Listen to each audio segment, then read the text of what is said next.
Bonjour à tous et bienvenue dans Présence protestante. Aujourd'hui, nous allons évoquer un moment important dans l'histoire du protestantisme belge à travers deux voix féminines engagées et inspirantes.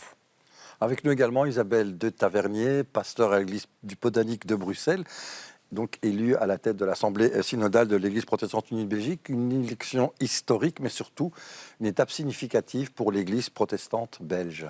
Également avec nous, Myriam Tonus, théologienne, écrivain, analyste de l'Église, qui nous aidera à mettre en perspective ce changement à la fois du point de vue théologique, historique et sociétal. Avec elle, nous parlerons de vocation, de mission, de communication et de l'avenir de l'Église en général dans un monde en pleine mutation. Isabelle de Tavernier et Myriam Tonus, bonjour et bienvenue. Isabelle de Tavernier, nous allons commencer avec vous. Pour celles et ceux qui ne vous connaissent pas et qui vous découvrent, pouvez-vous nous raconter votre parcours, ce qui vous a poussé à, ce qui vous a conduit à devenir pasteur, puis à assumer aujourd'hui cette nouvelle responsabilité de présidente du conseil synodal, et un mot sur ce qu'est les pubs. Et voilà, donc je suis née d'une mère française et d'un papa belge vivant aux Pays-Bas. Et donc ça veut dire que pour moi, les frontières, ça ne veut pas dire grand-chose. Elles sont juste là pour être traversées et pour ouvrir sur d'autres horizons. Et donc je suis issue d'une famille pastorale, puisque dans ma famille paternelle, il y avait plusieurs pasteurs et théologiens et aumôniers. Une famille maternelle très impliquée dans l'Église aussi. Donc je suis un peu comme une obélix de l'Église, tombée dedans très petite, avec une passion, en fait, pour l'Évangile depuis toute petite, mais sans véritablement vocation. J'ai quand même fait la fac de théologie, mais par intérêt académique. Puis je suis partie une année en Écosse, et c'est dans le cadre de cette année supplémentaire où j'ai découvert le milieu académique écossais et les églises écossaises que j'ai vraiment eu ma vocation au ministère pastoral paroissial lors d'un pèlerinage sur l'île d'Iona. Et puis après ça, on est suivi un double ministère paroissial à Rixensart et puis au Botanique. Puis une pause dans l'enseignement où j'ai été affectée à des écoles de la communauté française, des écoles à discrimination positive. Et donc là, j'ai vraiment été confrontée à la précarité sociale. Et c'est là vraiment que, quand je suis revenue en paroisse par la suite, mon engagement et ma prise en considération des questions sociales et sociétales a vraiment été nourrie par cette expérience de l'enseignement. Et c'est dans cet esprit-là que j'exerce mon ministère. Donc, les PUB, c'est donc une église d'une grosse centaine de paroisses, francophones, néerlandophones, germanophones, anglophones. C'est une église fédérale organisée sur le mode presbytéro-synodal, donc à savoir que les responsabilités sont assurées aussi bien par des pasteurs que des non-pasteurs, et qu'il y a un système de délégation et d'élection réciproque qui font que donc on passe d'un niveau local, régional et national. Et c'est donc l'échelon national, en quelque sorte, le Parlement de l'Église, qui m'a élu à la tête de l'exécutif du Conseil synodal, le gouvernement de notre Église. Alors justement, on sait que vous êtes concrète, vous aimez faire des maraudes, vous aimez aussi tout ce qui est formation. Vous avez une petite tendance écologique, on vous voit d'ailleurs circuler régulièrement dans Bruxelles, rue de la Montagne, avec votre vélo électrique, certes. Quand vous regardez votre parcours aujourd'hui, qu'est-ce qui vous intéresse? Et évidemment, on parle de première femme élue, c'est un symbole, mais qu'est-ce que cela veut dire aujourd'hui, peut-être pour l'Église protestante unie de Belgique, pour l'Église? D'abord, j'espère ne pas avoir été élue parce que je suis une femme. Et j'espère vraiment avoir été élue plutôt pour mon expérience en paroisse et autres, parce que je connais bien les PUB, et puis aussi parce que je suis quelqu'un qui aime être à l'écoute des différentes réalités, des gens un peu à gauche et à droite. Et alors, ma préoccupation de traverser les frontières, que j'ai finalement expérimentée depuis toute petite, est ce qui m'amène à vouloir aussi emmener mon Église dans cette dynamique-là, dans cette direction-là, de traverser les frontières sociales, des questions prioritaires, me semble-t-il, et donc de pouvoir aussi guider l'Église vers une autre forme d'être Église. Et donc, dans mon projet aussi, c'est finalement de pouvoir faire réfléchir les communautés locales en disant où sont les ministères à la marge et où peut-on être davantage à l'écoute de ce qui se passe au-delà des frontières de nos communautés. Alors, je sais bien que notre Église est en difficulté, comme beaucoup, mais on ne pourra vraiment pas faire l'impasse de ces ministères à la marge. Et donc, mon envie, c'est vraiment de pouvoir ouvrir des pistes pour des nouveaux ministères qui seraient les yeux et les oreilles du Christ là sur place. Alors vous êtes présidente élue, vous travaillez main dans la main avec le président actuel qui a fait 2 ou 3 mandats, je pense même. Stephen Feuille disait en 2015, les pubs doivent rester une maison chaleureuse avec des personnes dont on doit prendre soin et qu'il faut veiller à garder unies, et c'est très important, la chute, tout en intégrant les évolutions sociétales. J'imagine que ça vous parle. Voilà, tout à fait. Et là, je vais vraiment m'inscrire dans la dynamique et les pas de Steven Feut, en faisant attention aux ressources humaines que nous avons dans nos communautés. Mais je pense qu'il est tellement important aussi d'être le poil à gratter de la société. Et j'ai vraiment très envie que nous puissions à la fois prendre soin des gens dans nos communautés, les pasteurs, et puis toutes les personnes qui vont suppléer les manques de pasteurs, prendre soin de ces personnes-là, les équiper, les former et leur permettre alors d'assumer ces nouveaux défis, d'être auprès de la société aussi, celle qui fait entendre la voix de ceux qu'on n'entend pas, de pouvoir porter les préoccupations environnementales, préoccupations internationales, et dans une société qui se polarise de plus en plus, être cette voie d'apaisement. C'est vraiment dans cette dynamique-là que Steven Feut a accompli ses mandats de président, et je voudrais vraiment m'inscrire dans la même dynamique en prenant en compte les nouvelles réalités. Myriam Tonus, vous suivez de près les évolutions religieuses et ecclésiales. Lorsqu'une telle première se produit, les médias s'emparent souvent de l'aspect historique, mais qu'est-ce qu'il ne faut pas manquer derrière ce titre symbolique ? Alors, je veux dire, ma première réaction, apprenant qu'Isabelle avait été élue, nous connaissions, c'est vraiment une joie. Parce que, étant de tradition catholique, je souffre depuis toujours de voir comment, dans l'Église, on nous considère comme des êtres à part. Et Isabelle a dit, j'espère qu'on ne m'a pas élue parce que je suis une femme. Et donc, je pense que non, je pense qu'effectivement, c'est tout ce qu'Isabelle est, représente, sa manière d'être, la manière dont elle est pasteur. Mais donc, ça veut dire que, voilà, une Église reconnaît une femme exactement comme on reconnaîtrait un homme. Et ça, c'est une excellente nouvelle. Donc, je dirais symboliquement, oui, historiquement, c'est comme ça, mais historiquement, il y a une Église qui a franchi ce pas. Elle n'est plus la seule, hein, puisque les anglicans l'ont franchi aussi, mais c'est très important parce que symboliquement, c'est vraiment retrouver ce qui est affirmé dans les Écritures, à savoir que l'homme et la femme sont tous les deux à part égale, image de Dieu, fils et fille de Dieu, et que donc il n'y a aucune raison de les distinguer en disant qu'ils auraient des vocations qui s'excluraient mutuellement. Voilà. Merci en tout cas, Myriam Tonus, pour cette première intervention. On va retrouver à présent une interpellation que nous avons faite à Vincent Delcor, qui est le chef des médias catholiques Catobel. Il a souhaité réagir à l'élection d'Isabelle de Tavernier. Je trouve que le signal qui est donné par nos amis protestants est un très bon signal. Je m'en réjouis réellement. Reste que pour les catholiques aujourd'hui, pour une bonne partie des catholiques, c'est quelque chose qui aujourd'hui, en l'état actuel, n'est pas pensable. En Belgique, peut-être qu'une majorité de gens seraient favorables, mais au niveau de l'Église universelle, certainement pas. Ça n'empêche pas que l'Église catholique avance quand même aussi sur la question de la féminisation, hein, que davantage, de plus en plus de responsabilités sont aujourd'hui, que ce soit en Belgique ou dans le monde, à la curie romaine aussi, données à des femmes, et ça je trouve que c'est vraiment très enthousiasmant. Sans absolutiser les différences qu'il y a entre les hommes et les femmes, il y a parfois des accents, des manières de travailler, des manières d'être qui sont différentes et qui, à mon avis, enrichissent véritablement le fonctionnement d'une Église comme cela enrichit le fonctionnement de la société. Myriam, Isabelle, une réaction par rapport à ce que nous venons d'entendre ? Commençons peut-être par vous, Myriam.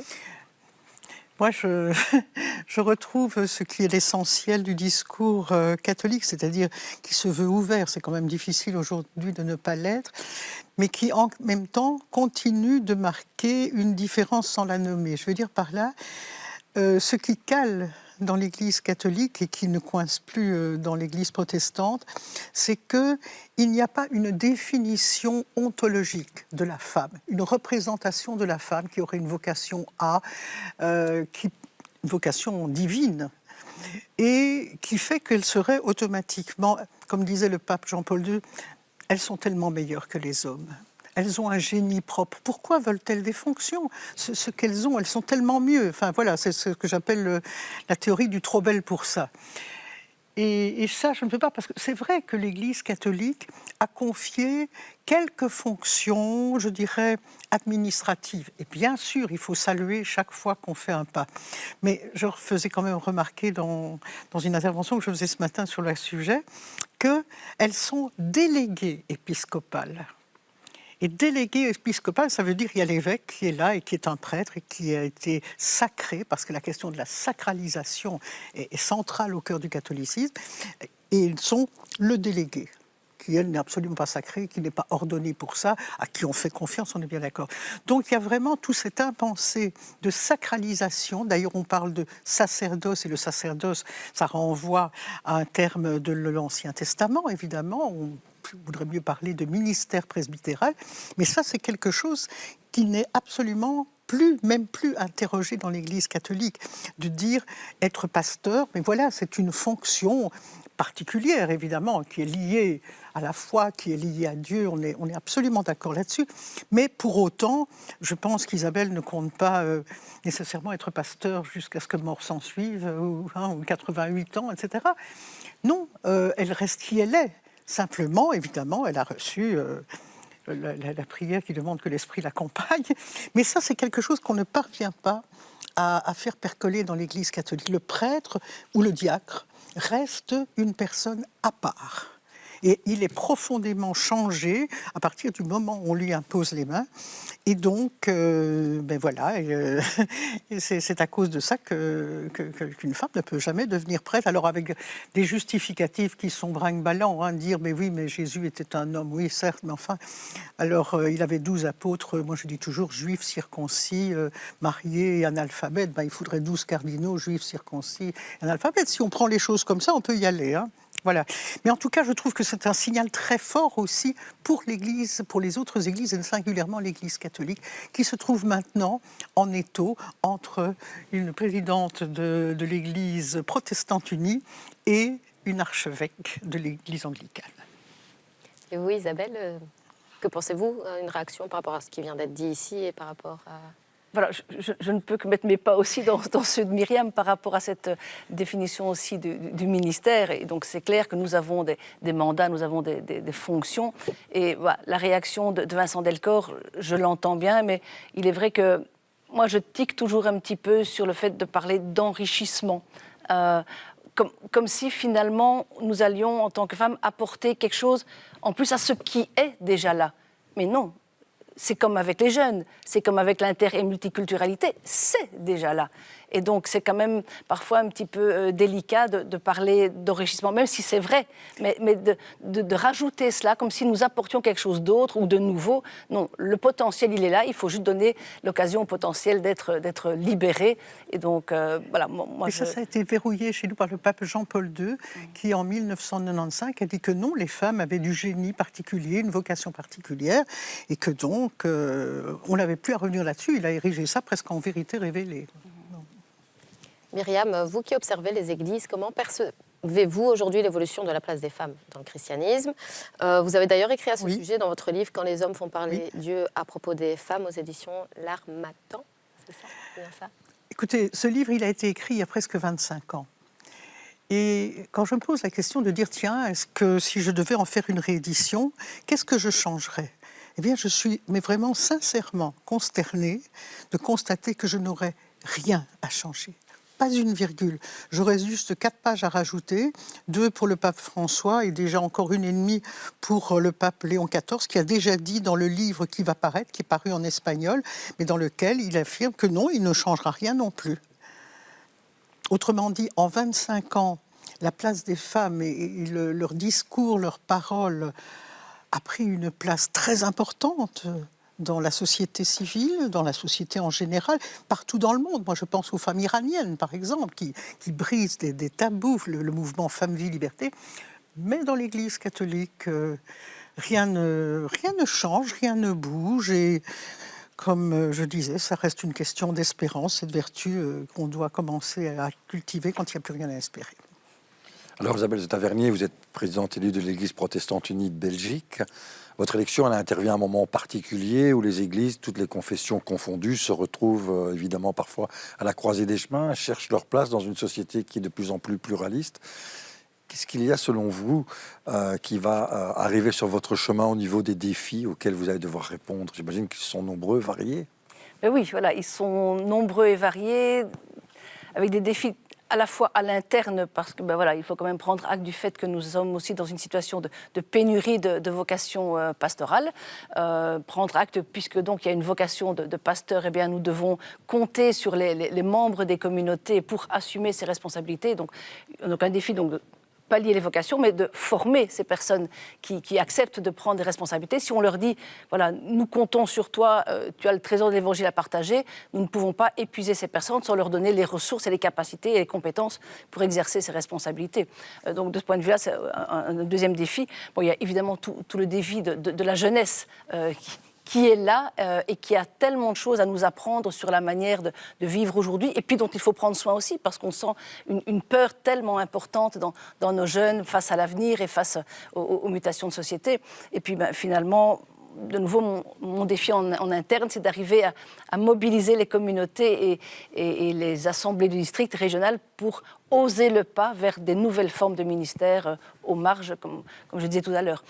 Et ça me semble vraiment être important. Alors, les défis en externe, c'est comment est-ce que notre Église peut aujourd'hui, dans une société qui est de plus en plus polarisée et qui se craquelle par des anathèmes et par des discours de plus en plus communautaristes, comment notre Église, vu sa taille, peut-elle apporter une parole d'apaisement pour justement dire que nous sommes là en ambassadeurs d'un Christ qui nous a confié le mystère de la réconciliation. Comment est-ce que nous allons aussi nous-mêmes pouvoir porter cette parole-là? Comment est-ce que nous allons pouvoir porter aussi une parole de contestation pour les sans-voix. Et là, j'ai très envie de compter aussi sur les ressources internes dans l'Église pour éviter que ce ne soit que des vœux pieux, que ce ne soit que des belles déclarations d'intention que les politiques n'entendent pas vraiment ou bien directement mettre sous le boisseau. C'est de faire appel aux gens qui, dans nos communautés, sont des experts dans leur domaine respectif, dans le domaine de l'écologie, dans le domaine de la géopolitique, dans le domaine de l'économie aussi, des droits humains. Nous avons des ressources et pouvoir nous baser sur ces experts-là pour avoir une parole pertinente, ça va faire partie aussi de mes défis, de faire un petit peu un cadastre de toutes ces ressources pour pouvoir nous faire entendre et faire reconnaître de manière pertinente. Merci. Myriam, du côté de vos lecteurs, quels sont les blocages ou les idées reçues les plus fréquentes lorsqu'on évoque la place des femmes en responsabilité? Alors je dirais que ça dépend des personnes. Il faut bien voir qu'aujourd'hui, dans le catholicisme, il y a un courant de retour à une des formes très identitaires, de retour à une tradition, mais qui peut remonter, j'ai 76 ans, mais qui remonte à ma petite enfance. Il est clair que pour ces personnes-là, le discours qu'a traduit le pape Jean-Paul II, c'est leur discours. La femme, elle est faite pour être mère, elle est faite pour élever des enfants, et comme disait le pape Jean-Paul II, elle est faite pour recevoir de l'amour et en donner. Bon, le pape François ne disait pas autre chose. Maintenant, à côté de ça, il y a des personnes qui souffrent de ces blocages. Je pense notamment, et puisque chez nous un prêtre doit être ordonné pour donner un sacrement, je pense à toutes ces femmes qui sont aumônières d'hôpital, qui accompagnent les malades pendant très longtemps, qui accompagnent jusqu'au dernier moment où elles seraient censées, au moment où le patient sent qu'il va lâcher l'âme. À ce moment-là, il faut appeler le prêtre. Mais soyons clairs, on sait très bien que maintenant, il y a des femmes, comme des hommes d'ailleurs, qui prennent la responsabilité de célébrer la réconciliation, de donner le sacrement des malades. Et donc, il y a ce courant libéral, raison pour laquelle, encore une fois, quand le pape Léon, lui, parle de grande unité, etc., moi, je crains par-dessus tout la grande unification avec je ne sais pas quel discours. On ne veut pas voir qu'il y a quelque chose qui est en train de se crisper. Et donc, moi, je n'ai que des bonnes réactions quand je tiens des propos comme ceux que je tiens ici lorsque je suis en face de chrétiens pour qui, mais non, comme dit Isabelle, c'est une foi sans frontières, une foi fraternelle, et qu'on ne vienne pas chipoter sur une demi-virgule pour savoir si elle et moi, nous célébrons vraiment le même Dieu, etc. Enfin, c'est absurde aujourd'hui, c'est devenu vraiment absurde. Et puis ceux qui disent non, il faut être identitaire, il faut montrer qui on est. Voilà. Merci. J'aimerais maintenant croiser vos regards. Isabelle, Myriam, la théologie protestante a souvent mis en avant la liberté de conscience et l'égalité entre croyants. Comment voyez-vous aujourd'hui l'articulation entre cette tradition et l'évolution des mentalités autour du genre et du leadership ? Dans notre Église, on a ce qu'on appelle le sacerdoce universel, donc que chaque baptisé, chaque membre de communauté est investi cette responsabilité de pouvoir exercer un ministère au nom du Christ. Et donc de ce point de vue-là, nous avons un terreau et un vivier de personnes qui peuvent, sans trop de difficultés, en tout cas institutionnellement, prendre leur part et prendre des responsabilités. Et nous avons donc un fonctionnement qui est quand même très démocratique et qui est assez similaire à ces nouveaux modes de décision qu'on trouve aussi dans la société, avec des modes de décision participatifs et collaboratifs. Donc je pense que nous sommes dans une dynamique qui peut véritablement être entendue et reçue par la société d'aujourd'hui dans son fonctionnement pluraliste et surtout très participatif.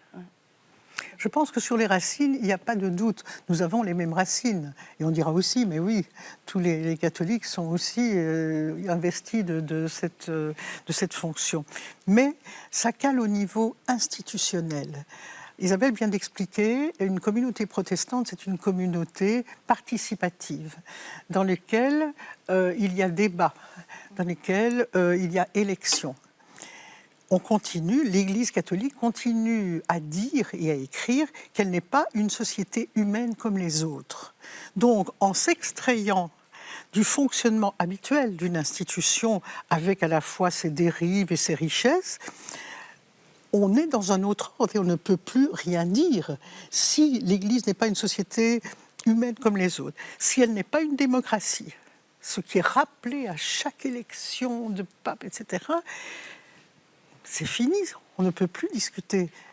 Voilà, et je dirais ce qui nous sépare forcément, c'est pas du tout théologique, ça c'est une conviction très profonde. Ce qui sépare en tout cas le protestantisme du catholicisme, ce n'est pas théologique, absolument pas, c'est institutionnel. Voilà. Merci. Isabelle Tavernier, on sait que l'Église protestante unie de Belgique est ouverte justement, comme vous disiez, au ministère pastoral et tout ce qui est aussi du côté progressif. Il y a aussi une place pour les jeunes, pour celles et ceux qui sont minoritaires et toutes celles et ceux qui parfois se sentent en marge. Ce sera aussi quelque chose que vous aimeriez attaquer, développer. Ben oui, du fait que nous sommes protestants, donc une minorité, nous avons une sensibilité accrue à la réalité des minorités aussi dans la société. Donc par rapport aux réalités de notre Église, les jeunes aussi ont besoin d'avoir davantage de place et davantage de voix.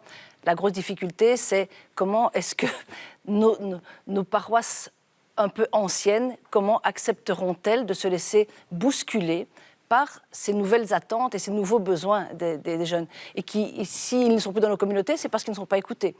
Donc voilà, ça va être un chantier de dire comment est-ce qu'on accepte de sortir de ces murs, comment est-ce qu'on accepte de nouveau de renoncer, on a toujours fait comme ça, de renoncer à une forme de fidélité à une tradition pour pouvoir aussi s'engager dans quelque chose de plus créatif.